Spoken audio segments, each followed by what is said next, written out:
Melanjutkan dari kisah sebelumnya. Saat banyak orang sedang berbicara, sebuah celah spasial hitam tiba-tiba terbuka dan beberapa sosok muncul dengan cepat. Klan Lei adalah yang pertama muncul, menunjukkan bahwa mereka tidak terlalu menderita dan aura mereka jauh lebih kuat dibandingkan 6 bulan lalu, menandakan keuntungan signifikan di makam surgawi. Setelah klan Lei, anggota klan Yao dan klan Yan juga muncul. Kebanyakan dari mereka juga memiliki aura yang lebih kuat. Salah satu anggota klan Si bahkan melangkah dari bintang 7 ke bintang 8 Daozun, menimbulkan kecemburuan di antara para pengamat. Sebuah retakan spasial kembali terbuka, dan kali ini harapan berubah menjadi kengerian. Dua sosok melayang keluar, hanya untuk jatuh tak bernyawa ke tanah. Para tetua klan Gu segera menyadari bahwa Hunya dan Hunli dari klan Hun telah mati setelah melihat ini. Penatua Tongsuan mengidentifikasi mereka, dan meskipun ada kepuasan tersembunyi di antara klan Gu yang berseteru, Huasuan dan para penyintas lainnya kebingungan. Huasuan menduga ada sesuatu yang tidak beres, mengingat Hunya dan Hunli sempat menyerang Xiaoyan dan Sun Er di awal perjalanan. Namun Huozi meragukan Xiaoyan dan Sun Er sebagai pelakunya, karena kekuatan gabungan Hunya dan Hunli sangat besar. Meskipun demikian, Huasuan tidak terlalu peduli dengan kematian mereka. Tiba-tiba, perhatian teralihkan saat 4 sosok kuat muncul dari retakan spasial lain. Itu adalah kelompok Gu Qingyan, yang baru saja menyelesaikan 3 tahun pelatihan pahit di makam surgawi. Kelompok Gu Qingyan terkejut saat melihat mayat Hunya dan Hunli tergantung tak bergerak. Mati, gumam Gu Qingyan. Sementara Gu Hua berseru terkejut. Siapa yang begitu kejam membunuh 2 karakter berbahaya ini? Setelah saling pandang, mereka berempat serentak meneriakkan nama yang sama. Xiaoyan, Gu Zhen menjelaskan. Penatua Xiaosuan tidak menyerang mereka karena menganggapnya sangat hina. Hunya dan Hunli juga terlalu licik untuk memprovokasi musuh yang tidak bisa mereka kalahkan. Jadi satu-satunya yang mampu membunuh mereka adalah kami berempat jika bekerja sama. Tapi kita tidak melakukannya. Hanya Xiaoyan dan Sun Er lah jawabannya. Gu Qingyan mengerutkan keningnya. Jika Hunya dan Hunli bekerja sama, bahkan ahli bintang 9 pun sulit mengalahkan mereka. Sun Er mungkin kuat, tapi keduanya seharusnya bisa melarikan diri. Tepat saat mereka berdiskusi, ruang di depan mereka beriak. Seorang pria dan wanita muncul melangkah di udara kosong. Mata Gu Qingyan menyipit. Itu Xiaoyan, aura yang sangat kuat. Pantas saja, dari ruang hampa yang sunyi, sepasang sosok agung Xiaoyan dan Sun Er melangkah ke langit, disambut semilir angin yang menari bersama jubah mereka. Mereka tampak seperti dewa dan dewi dari legenda kuno yang bangkit dari kedalaman waktu. Semua mata di klan Gu terarah pada mereka. Kekaguman dan lega mengisi udara. Pada saat ini penatua Tongsuan menghela nafas. Sun Er, penerus paling berharga mereka, telah kembali dengan selamat. Tapi sorotan segera beralih ke pria di sisinya. Xiaoyan, aura ini, bisiknya. Dalam 2 tahun Xiaoyan melonjak 3 bintang, mencapai puncak Daozun 8, kemajuan yang nyaris tak masuk akal. Namun kedamaian itu retak. Di langit tergantung 2 mayat dingin, Hunya dan Hunli, 2 pewaris klan Hun. Kini hanya sisa tubuh tak bernyawa, jelas kematian mereka mengguncang alam ini. Dari kejauhan, 2 kabut hitam melesat. Lelaki tua berjubah hitam penjaga Hun muncul marah dan murka. Mereka menuduh dan menyerang Xiaoyan, tapi Xiaoyan tidak gentar. Dengan tenang, dia menangkis rantai maut mereka, memanggil api ungu coklat yang menyapu langit. Dalam bentrokan dahsyat, kekuatan mereka terukur. Dan kali ini Xiaoyan telah menang. Sun Er angkat bicara. Tanpa bukti, jangan tuduh sembarangan. Hunya dan Hunli menyerang kami lebih dulu. Mungkin kalian yang perlu memberi penjelasan. Sorot mata seluruh langit berbalik ke Duo Hun. Mereka kalah argumen, kalah kekuatan, dan kini dipaksa mundur membawa jenazah klan mereka bersumpah akan membalas dendam. Xiaoyan hanya menatap mereka pergi dengan mata dingin, tapi hatinya gelisah. Di tengah kembalinya kejayaan, satu pertanyaan mengusik pikirannya. saat dia tidak melihat keberadaan dokter peri kecil di sekeliling. Di mana kelompok dokter peri kecil? Mungkinkah sesuatu telah terjadi pada pavilion bintang jatuh? Pada saat ini penatua Tong Xuan bergerak saat dia melihat dua orang klan Hun telah pergi. Dia muncul di depan Sun Er dan bertanya, "Sun Er, kau baik-baik saja?" Sun Er menggelengkan kepalanya. Xiaoyan di sampingnya ragu-ragu sejenak sebelum menangkupkan kedua tangannya dan bertanya, "Penatua Tong Xuan, bolehkah aku tahu di mana kelompok dokter peri kecil sekarang?" Tanya Xiaoyan. "Mereka pergi 3 bulan setelah kau memasuki makam surgawi. Kemungkinan mereka kembali ke pavilion bintang jatuh. Namun mereka tidak menjelaskan apa yang terjadi. Yang mereka katakan hanyalah memberitahumu untuk segera kembali ke pavilion bintang jatuh begitu kau keluar." Penatua Tong Xuan berpikir sejenak sebelum menjawab. Xiaoyan mengerutkan kening saat mendengar ini. Dia segera mengangguk dan ragu-ragu sejenak. Akhirnya dia menghadapi Sun Er dan berkata, "Sepertinya sesuatu telah terjadi. Kali ini, aku tidak akan tinggal lama di klanku. Apakah kau akan pergi bersamaku kali ini?" Sun Er ragu sejenak saat mendengar ini. Dia baru saja akan menganggukkan kepalanya ketika penatua Tong Xuan di sisinya buru-buru berkata, "Sun Er, ada beberapa masalah di klanku baru-baru ini. Setelah diskusi oleh para sesepuh, kau tidak boleh meninggalkan alamku." "Apa yang terjadi?" Sun Er mengerutkan alisnya saat dia bertanya. Penatua Tong Xuan ragu-ragu sejenak. Dia melirik Xiaoyan. Dia baru saja akan mengatakan sesuatu ketika Sun Er dengan acuh tak acuh berkata, "Penatua Tong Xuan, katakan saja apa yang ingin kau katakan. Tidak ada orang luar di sini." Ucap Sun Er. Dunia Ling tiba-tiba ditutup. Dunia Ling menutup. Xiaoyan dan Sun Er terkejut. Ekspresi Sun Er segera berubah. Klan Ling. Xiaoyan merenung sejenak saat melihat perubahan ekspresi Sun Er. Dia sampai pada pemahaman. Alam Ling ini kemungkinan besar adalah alam tempat klan Ling, yang merupakan salah satu dari 8 klan kuno tinggal. Mengapa alam Ling tiba-tiba tertutup? Tidak heran klan Ling tidak mengirim siapapun ke makam surgawi kali ini. Sun Er mengerutkan alisnya saat dia berbicara. "Kami tidak tahu. Kami telah mengirim para ahli untuk menyelidiki, tetapi kami gagal mendapatkan berita sedikit pun.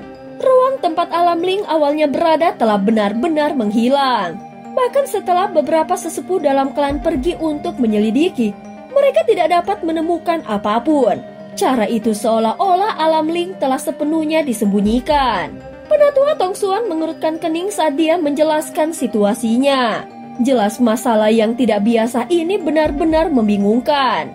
Menyegel alam dan menyembunyikannya. Mereka pasti tidak akan melakukan ini kecuali jika mereka menghadapi masalah yang sangat besar. Mungkinkah klan Ling telah menghadapi masalah yang begitu besar bahkan mereka tidak dapat menyelesaikannya? Sun Er bergumam pelan. "Aku tidak yakin tentang ini. Meskipun klan Ling telah menunjukkan tanda-tanda penurunan selama tahun-tahun ini dan jarang berhubungan dengan kami, mereka masih memiliki fondasi yang sangat kaya. Bahkan klan Gu menjadi salah satu dari 8 kuno akan mengalami kesulitan memaksa mereka ke dalam keadaan seperti itu." Ucap penatua Tong. Pada saat ini alam Gu diselimuti kecemasan. Kepala klan dan para tetua sibuk menyelidiki kabar mengenai klan Ling. Salah satu dari klan kuno mungkin telah dihancurkan oleh bencana misterius. Tidak ada kepastian, tapi bahaya tampak nyata dan dekat. "Maaf Sun Er, kau tidak boleh meninggalkan alamku untuk sementara waktu," ucap seorang penatua, suaranya tenang tapi tegang. Sun Er menggigit bibirnya. Wajah cantiknya murung. Ini pertama kalinya dalam bertahun-tahun klan mereka benar-benar menutup diri. Dunia luar terasa jauh dan gelap. Xiaoyan menatap langit berpikir dalam diam.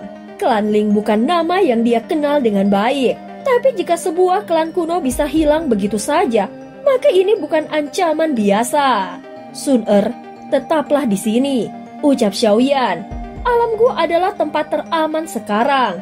Namun jauh di lubuk hati Xiaoyan, dia tahu ketegangan ini hanya permulaan. Sesuatu yang besar sedang bergerak di balik bayang-bayang dunia. Alamku bersiap menghadapi ancaman. Penatua Tong Xuan menarik nafas lega saat Xiaoyan memutuskan untuk tetap tinggal semalam. Besok gerbang dimensi akan dibuka dan Xiaoyan akan kembali ke dunia luar. Namun malam ini adalah malam terakhirnya bersama Sun Er. Di bawah sinar bulan yang sejuk, Xiaoyan berdiri sendiri di depan rumah bambu. Pikirannya melayang pada waktu 3 tahun yang dia habiskan bersama Sun Er di makam surgawi. Dia menghela nafas. Besok mereka akan berpisah dan entah kapan akan bertemu kembali. Tiba-tiba suara lembut memanggil. Xiaoyan gege. Sun Er berdiri di belakangnya, tangan hangatnya menggenggam jemari Xiaoyan. Wajah cantik bersinar di bawah cahaya bulan lebih memikat dari langit malam. Aku tahu tentang Cailin. Bisiknya pelan, senyum licik di wajahnya. Xiaoyan terdiam gugup. Tapi Sun Er hanya menatapnya dengan tenang dan berkata, "Dulu aku marah. Tapi aku tidak bisa melupakanmu. Jadi aku memilih bertahan. Tapi kau tidak akan lolos begitu saja." Tanpa peringatan, dia menggigit dada Xiaoyan dengan ganas. Xiaoyan hanya bisa tersenyum kaku menahan sakit, tak berani melawan. Aku akan lihat apakah kau masih berani bermain hati lagi. Ucap Sun Er tajam tapi manis, membuat hati Xiaoyan terbakar. Dorongan emosi mengambil alih. Xiaoyan menunduk dan mencium Sun Er dengan dalam. Sang Dewi Kelanggu membeku sejenak lalu melemah dalam pelukannya. Malam itu keduanya larut dalam keheningan dan cahaya bulan. Namun saat suasana memanas, batuk pelan terdengar dari balik pepohonan. Seperti disambar petir, keduanya memisah seketika. Dan di sana berdiri tegak dengan wajah datar adalah Gu Yuan, ayah Sun Er sekaligus kepala klan Gu. Sun Er membelalak, wajahnya merah padam. Dengan satu cubitan tajam ke pinggang Xiaoyan, dia kabur ke dalam rumah. Xiaoyan berdiri kaku, wajahnya memerah lalu tertawa getir sambil menunduk hormat pada calon mertuanya. Dalam hati, dia hanya bisa berdoa semoga malam ini tidak dicatat dalam sejarah klan Gu. Di balik hutan bambu yang sunyi, Gu Yuan memandang Xiaoyan yang berdiri canggung di bawah cahaya bulan. Matanya menatap rumah bambu tempat putrinya Sun Er bersembunyi malu. Dia menarik nafas panjang. Sebagai ayah, ini pertama kalinya dia melihat putrinya sedekat itu dengan seorang pria. Tanpa basa-basi, Gu Yuan berjalan perlahan menghampiri. "Kau sudah bertemu Xiao Xuan, bukan?" Xiaoyan mengangguk. "Ya, aku bertemu dengannya." Gu Yuan menatap tajam. "Kekuatan garis keturunanmu adalah milik klan Xio. Dan Xiao Xuan mengorbankan segalanya demi menyelamatkanmu. Bahkan mengubah dirinya menjadi energi abadi di makam surgawi." Xiaoyan terdiam. Dia tahu pengorbanan itu terlalu besar. Kesepian abadi di penjara jiwa. Maka dia bertanya lirih, tak ada cara untuk membebaskannya? Gu Yuan menggelengkan kepalanya. Itu karya Daudi, makhluk legendaris yang nyaris seperti dewa. Untuk melanggar hukum mereka, seseorang pun harus mencapai tingkat yang sama. Xiaoyan bergumam, "Daudi, apakah benar mereka pernah ada?" Gu Yuan hanya berbisik, "Siapa yang tahu? Di hadapan mereka bahkan kita mungkin tidak lebih dari semut." Malam semakin larut, Gu Yuan memperingatkan bahwa Sun Er tidak bisa meninggalkan alam Gu karena misteri kehancuran klan Ling. Tapi hati-hati di luar sana. Tambahnya, jika ada masalah dengan Sun Er, klan Gu tidak akan tinggal diam. Xiaoyan hanya bisa tersenyum kaku dan mengangguk. Setelah Gu Yuan menghilang, dia menatap rumah bambu di depannya dan menghela nafas panjang. Keesokan paginya, saat matahari pertama muncul dan angin kembali berhembus di pegunungan yang damai, Xiaoyan tahu ini bukan sekedar perpisahan. Ini adalah langkah menuju badai yang lebih besar. Pagi itu Xiaoyan dan Sun Er melangkah keluar dari rumah bambu saat pegunungan yang sunyi mulai riuh. Mereka terbang menuju langit di mana kapal-kapal perang besar dari klan Gu tergantung gagah di udara. Diselimuti awan gelap berputar yang menambah aura megah. Di udara, mata Xiaoyan menyapu sekitar. Para ahli muda dari klan Gu yang dulu bersikap sombong kini menunduk menghindari tatapannya. Kekuatan Xiaoyan telah melesat, melampaui mereka semua, bahkan Gu Yao yang dulu menantangnya. Kini hanya bisa mengangguk dengan hormat dari kejauhan. Xiaoyan membalas anggukan itu dengan tenang. Tak ada permusuhan, hanya saling pengertian. Saat Xiaoyan hendak berpamitan pada Sun Er, Yao Xingji dari klan Yao telah muncul. Dia melemparkan undangan giok kepada Xiaoyan. Ini untuk upacara klan kami. Gurumu akan memahaminya, ucap dengan dingin. Xiaoyan menerima tanpa banyak berbicara. Dia tidak menyukai Yao Xingji, tapi dia cukup bijak untuk tidak menolak niat itu. Terima kasih, ucap Xiaoyan dengan singkat. Setelah Yao Xingji pergi, Xiaoyan menoleh ke Sun Er. Waktunya pergi, ucap dengan pelan. Sun Er menatapnya dalam menyembunyikan kegelisahan di balik senyum lembutnya. Hati-hati. Dengan senyum menenangkan, Xiaoyan mengangguk dan terbang menuju kapal perang. Tubuhnya melesat bebas seperti angin yang tak bisa ditahan. Sun Er hanya bisa menatap punggungnya yang menjauh lalu menghela nafas pelan. Kapal-kapal raksasa itu mulai bergerak. Awan bergolak dan sirine bergema. Dalam hitungan detik, langit dipenuhi bayangan kapal-kapal yang terbang cepat menuju gerbang keluar alam Gu, membawa para pejuang menuju dunia yang lebih luas dan takdir yang lebih dalam. Dan cerita pun berakhir. Terima kasih udah dengerin Mihu dari awal sampai akhir ya. Sampai jumpa.